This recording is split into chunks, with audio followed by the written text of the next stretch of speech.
C'était la fin d'une belle journée. À l'image d'Alger, toute l'Algérie, de la mer à Colombe-Béchar, de Beaune à Tlemcen, vivait heureusement les heures d'un automne presque aussi chaud qu'un été. C'était simplement une belle journée dans un pays heureux. Mais, dans la nuit, les sismographes qui enregistrent imperturbablement les tranquilles vibrations de l'écorce terrestre notèrent une agitation imprévue. Des secousses d'une amplitude sans précédent agitaient la ligne du curseur. La terre avait tremblé. À Orléansville, l'horloge des Halles s'arrêta. Il était 1h12. C'était fini. Dans la lumière du matin, le premier hélicoptère envoyé d'Alger survolait un Orléansville qui n'était plus l'Orléansville de la veille. Il y avait des trous noirs dans cet ensemble rouge et blanc qui était une ville de 40 000 habitants. Des toits s'étaient effondrés, des immeubles avaient disparu et les rues étaient vides. On eût dit que par un gigantesque coup de pompe, Orléansville s'était vidé de son peuple, vidé de ses travaux journaliers, vidé de sa vie quotidienne. Dans les rues jonchées de moellons, les yeux se portaient sur des groupes hébétés, sur des ruines croulantes, sur des maisons qui n'étaient plus que des murs, sur des murs qui n'étaient plus que des pierres.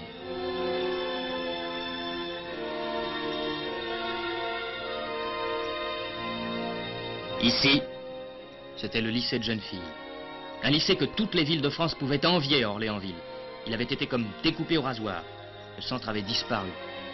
Et dramatiques épaves, des cahiers d'école restaient ouverts au milieu des plâtras. Ici, c'était l'église. Les cloches ne pourraient même pas sonner le glas des morts d'Orléansville. Ici, c'était l'hôtel Baudouin, dont par toute l'Algérie on vantait la tenue. La veille au soir, les voyageurs s'étaient couchés paisiblement en rêvant au lendemain. Quelques-uns seulement avaient pu fuir par les fenêtres. Et le reste était comme l'hôtel Baudouin, comme l'église, comme le lycée de jeunes filles. Orléansville était encore englouti dans le cauchemar de la nuit. Toute la ville avait en 12 secondes basculé dans l'horreur. Elle y était encore jusqu'au cou.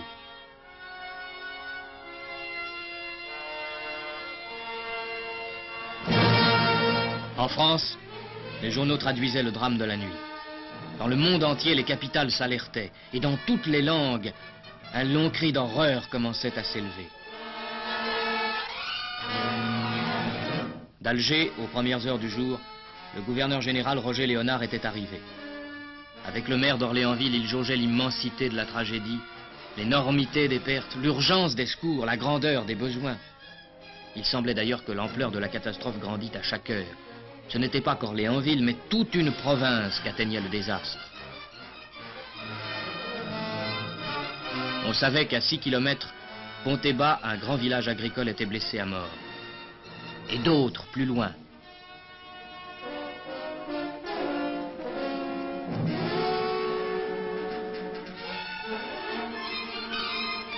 Dès l'aube, les premiers secours avaient été mis en place. Petit poste de garde où les blessés légers pouvaient trouver les soins utiles. Mais pour les autres, pour ceux dont l'état nécessitait d'autres soins, on mettait en œuvre tous les moyens. L'hélicoptère allait les chercher dans les gourbis de montagne, là où l'on n'accède qu'à dos de mulet.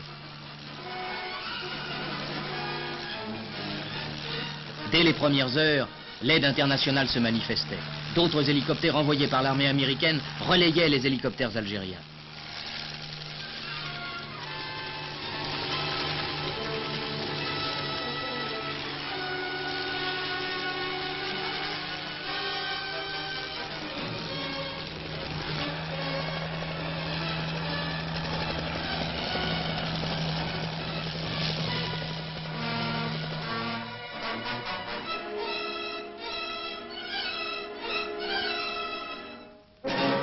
L'armée mettait en route un pont aérien qui, prenant les blessés graves à l'aérodrome, les portait aux hôpitaux d'Alger. On vit des avions accomplir jusqu'à 8 missions par jour. Ce fut un véritable miracle que l'installation si rapide de ce pont aérien. Ils sont quelques-uns à lui devoir leur vie. Dans la désolation du cataclysme, combien de gens avaient tout perdu? Il fallait tout de suite en même temps donner des abris, des vêtements, du pain. Dans la ville martyre, mais aussi, mais surtout, dans les campagnes, dans les villages, dans les douars, il y eut des distributions de tout ordre. Il s'agissait de couvrir ceux qui étaient nus et de nourrir ceux qui avaient faim. Orléansville avait compté ses morts. Il fallait maintenant que les vivants puissent continuer à vivre. Sur les places, dans les jardins, sur les trottoirs, les tentes s'élevèrent. 20 000 personnes commencèrent à s'organiser entre des murs de toile, où le danger était moins à craindre. Car les secousses continuaient. Et c'est dans cet état précaire, dans cette sorte de halètement de ville qui sent le danger, que le ministre de l'Intérieur, M. Mitterrand, vint dire à Orléansville que tous les Français gardaient les yeux fixés sur eux.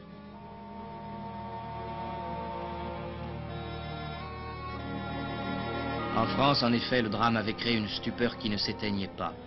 C'est avec des larmes qu'elle connut le premier bilan du séisme.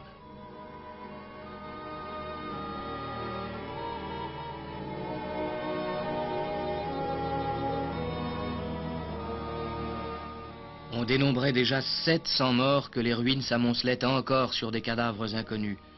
Et l'on sait aujourd'hui que ce chiffre devait d'être plus que doublé.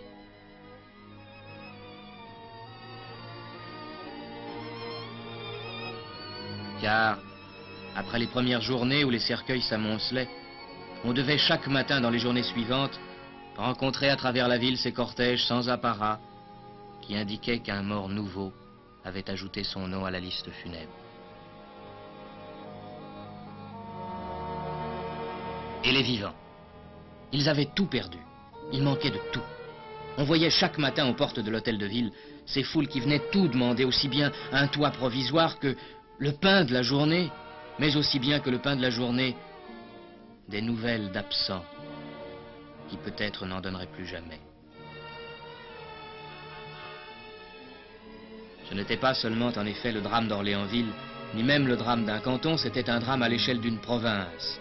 Dans tout le Chélif, les routes montraient des traces éloquentes. Ici, c'était un pont qui avait souffert. Là, un minaret brisé. Ailleurs, un marabout ruiné. Un pylône tordu. Des fermes ravagées comme par un bombardement, on écartait le bétail dans des enclos en plein air qui remplaçaient les étables. Mais il n'y avait plus d'étables.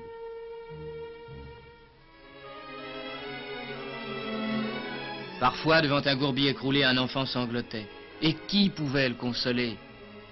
Et ce vieux colon, que pouvait-il dire d'autre que son désespoir? Et vous travaillez ici depuis combien de temps? Oh, je travaille ici depuis 65 ans par là. 65 ans, vous étiez arrivé de... Je suis arrivé de France en 90. Et maintenant, qu'est-ce que vous allez refaire? Plus rien, qu'est-ce que vous voulez que je fasse? C'est tout en ruine. Voyez, ni maison, ni armoire, ni buffet, ni rien. On voyait mieux l'ampleur du désastre. Chaque jour qui passait, on découvrait des aspects nouveaux. On avait vu près d'Orléansville, Ponthébat, dont l'église ébranlée disait bien la désolation. Pourrait-on encore prier dans l'église de Ponthébat? Pourrait-on encore vivre dans les ruines de Ponthébat?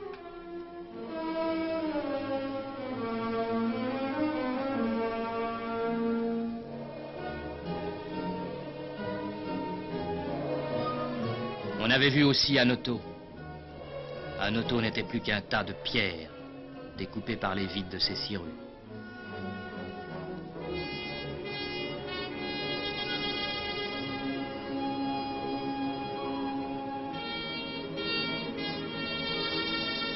On avait vu Flatter. Flatter n'avait plus que des murs. Et au milieu des gravats, une famille échappée à la mort cherchait quelques ustensiles de cuisine. Ce jeune ménage avait eu hier une maison toute neuve. Il n'avait plus une cuillère pour manger. Mais c'était bien la même chose partout. Dans les gourbis effondrés, on récupérait les provisions de grains précieusement conservées pour les semences de l'automne. Si le grain manquait, comment sèmerait-on?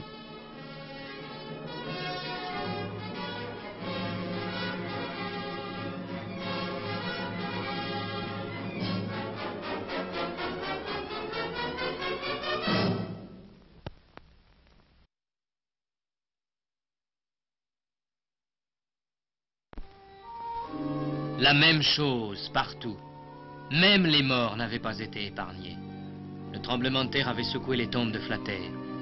Et c'est dans ce désordre funèbre que le garde champêtre alignait ses nouvelles croix taillées dans les charpentes effondrées. La même chose partout. Dans les solitudes de la montagne, Les déchirements du sol, les effondrements, les fissures, telles failles longues de près d'1 kilomètre, disaient avec une nouvelle éloquence ce qu'avait été le cauchemar de la nuit tragique. Ici, l'œil pouvait voir que vraiment la terre avait tremblé. Ici, l'esprit pouvait s'arrêter sur l'énormité des explosions intérieures qui, à travers des kilomètres d'épaisseur, avaient imprimé à la croûte terrestre un effort tel qu'elle n'avait pas pu y résister. Ah oui, dans cette nuit du 8 septembre, quelle danse macabre avait dansé la montagne.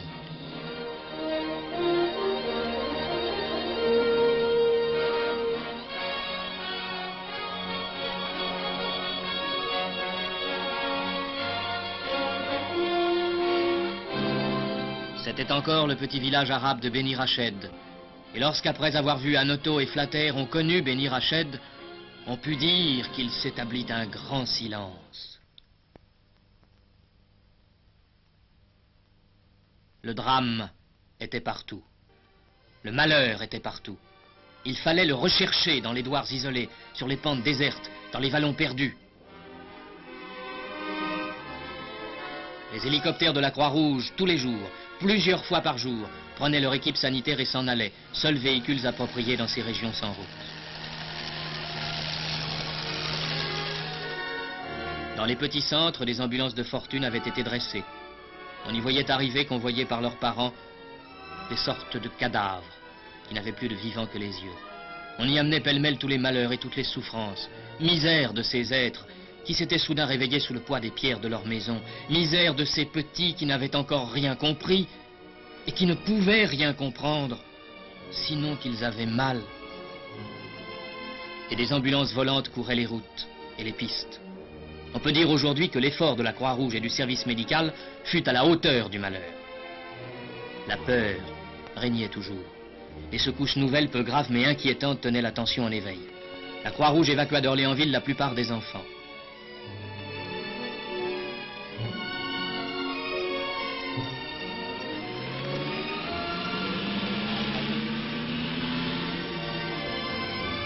Il n'y eut pas que les enfants à partir. On vit dans ces jours-là une part de la population fuir l'insécurité. Par bonheur, la gare, très atteinte le premier jour, avait pu être remise en fonctionnement aussitôt. Ses services s'étaient simplement installés sur les quais. Et c'est tout à l'honneur des cheminots, jamais la gare d'Orléansville n'interrompit le trafic. Orléansville prenait déjà à ce moment un autre visage. Les secours de toutes sortes y affluaient, qu'emmagasinaient en dépôt à l'air libre des scouts de toute confession et de toute région. Après les pompiers d'Alger, les premiers sur les lieux, les pompiers de Paris avaient envoyé une compagnie. Elle avait à organiser les villages abris qui permettraient à Orléansville de patienter et de se survivre.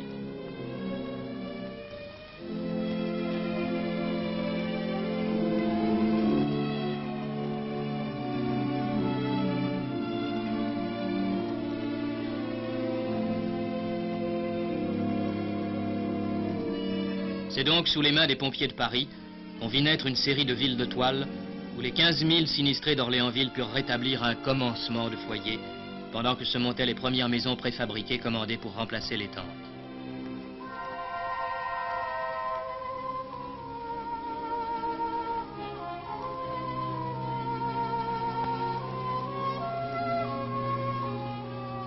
Qui aurait reconnu la ville? Les échoppes ou les boutiques d'hier avaient gagné la rue. Coiffeurs, boulangers, épiciers n'avaient plus pour toi que le ciel. Dans ce décor de deuil, la poste, elle aussi, revivait. La vie revenait. Seulement, un soir...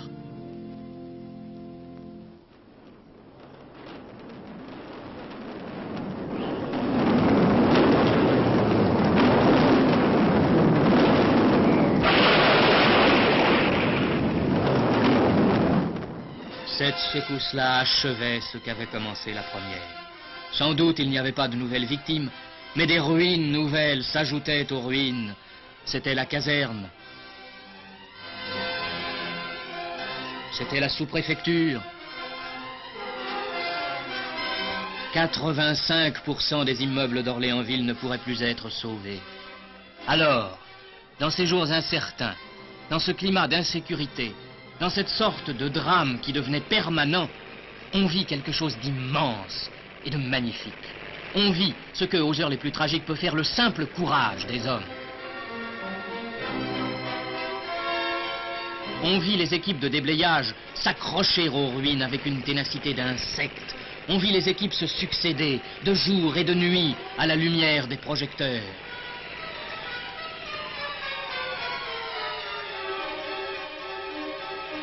Travail décevant et triste de ramasser des débris. Mais il faut, pour le simple honneur de l'homme, dire un mot des déblayeurs, qui à cette heure-là, quand la terre tremblait encore, firent place nette de ces énormes décombres.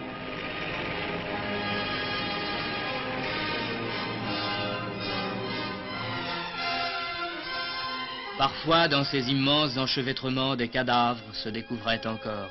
La liste funèbre s'allongeait à nouveau.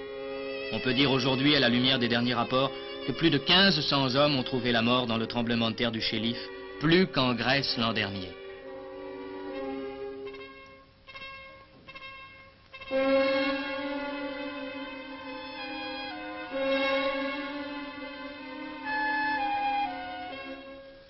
On pouvait craindre la naissance d'épidémies qui eussent décuplé l'ampleur de la catastrophe.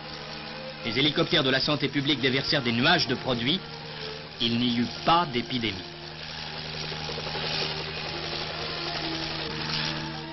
Mais maintenant, après cette nouvelle secousse dont la violence avait été près d'égaler la première, la peur s'était installée au cœur d'Orléansville.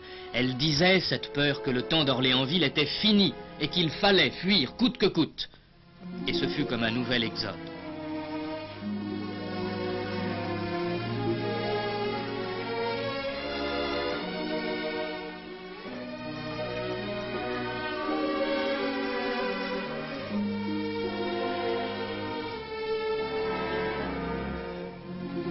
Tous n'étaient cependant pas partis. Malgré tout, Orléansville ne voulait pas mourir. On avait logé sur les voies de garage dans des wagons des familles sinistrées. Elles étaient restées.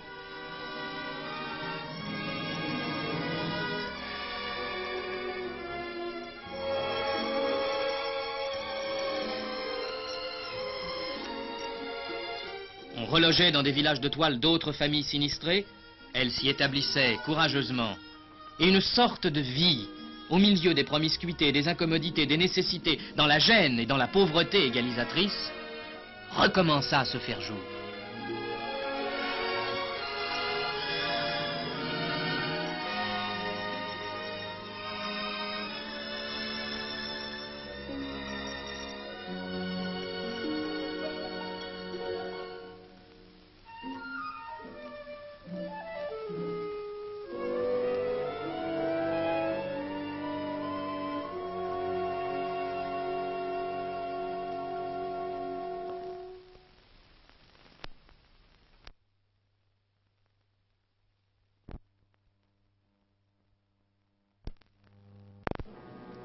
À ce moment, c'est du monde entier qu'arrivaient les encouragements et les secours. C'est par avion complet que les peuples envoyaient vers le Chéliff des tonnes et des tonnes de vivres, de vêtements et de dons. Et Orléansville, s'il est désormais le nom d'une heure tragique de l'humanité, sera également le signe d'une solidarité humaine qui ne s'est pas démentie et qu'on pourra donner en exemple. Ce fut d'Amérique, d'Italie, d'Angleterre, de Suisse et de Hollande, de Russie, d'Allemagne et de partout ailleurs qu'arrivèrent les secours. On ne dira pas que ce fut une grande chose, on dira seulement que dans le malheur, tous les hommes se sentent plus unis. On pouvait maintenant reconsidérer Orléansville.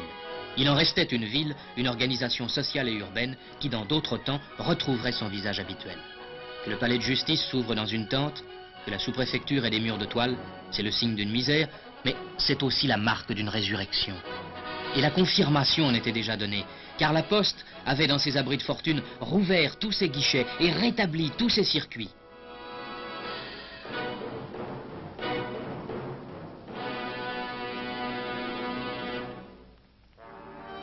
Mais c'est sur plus d'un millier de kilomètres carrés que le sol était jonché de ruines, avait dit le gouverneur général.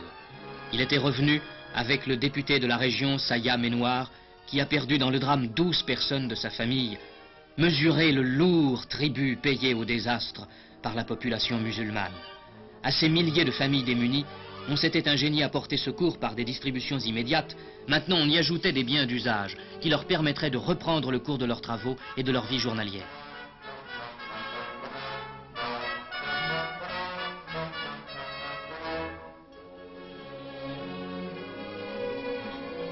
On allait ajouter au blé, au pain, à la semoule, au sucre, aux vêtements, les éléments qui rétabliraient le foyer détruit.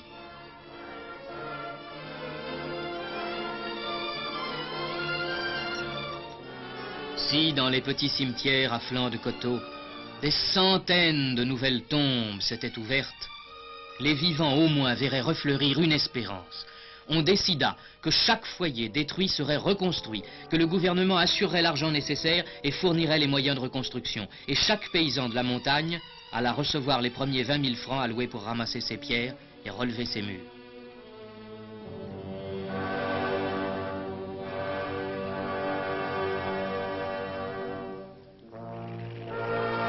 Dans les villages, le spectacle était le même qu'à Orléansville. C'étaient de pareilles équipes de déblayage, les mêmes pelles mécaniques, les mêmes moyens puissants.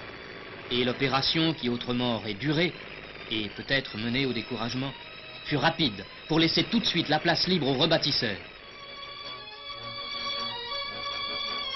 Pour chaque gourbi détruit dans ce pays sans arbres où le bois est rare, on donna les charpentes nécessaires. Des milliers de poutres furent distribuées, et chacun put emporter vers son gourbi perdu, vers sa vallée sauvage, ce qui serait un jour un toit sur un foyer heureux.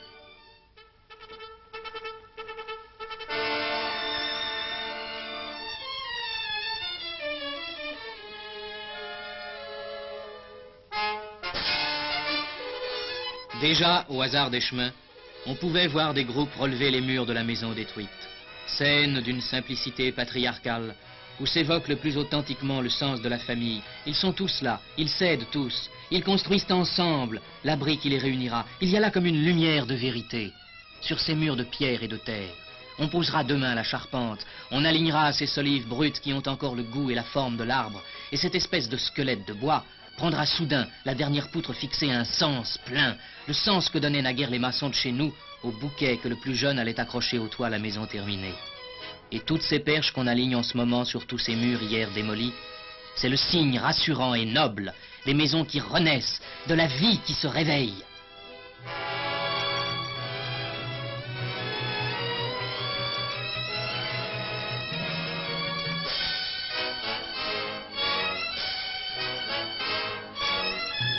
Et l'autre signe de ce réveil après le drame, on peut le voir aussi de la route. Dans les champs, les tracteurs des coopératives ont recommencé à labourer.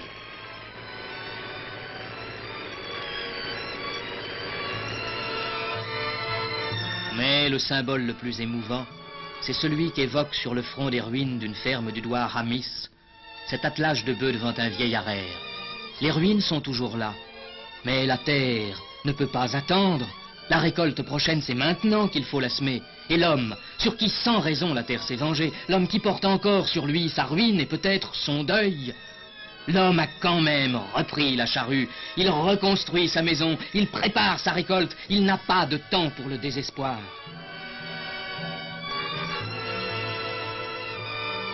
Sur la terre blessée, la marque du malheur restera inscrite, mais les hommes sont plus forts que le malheur.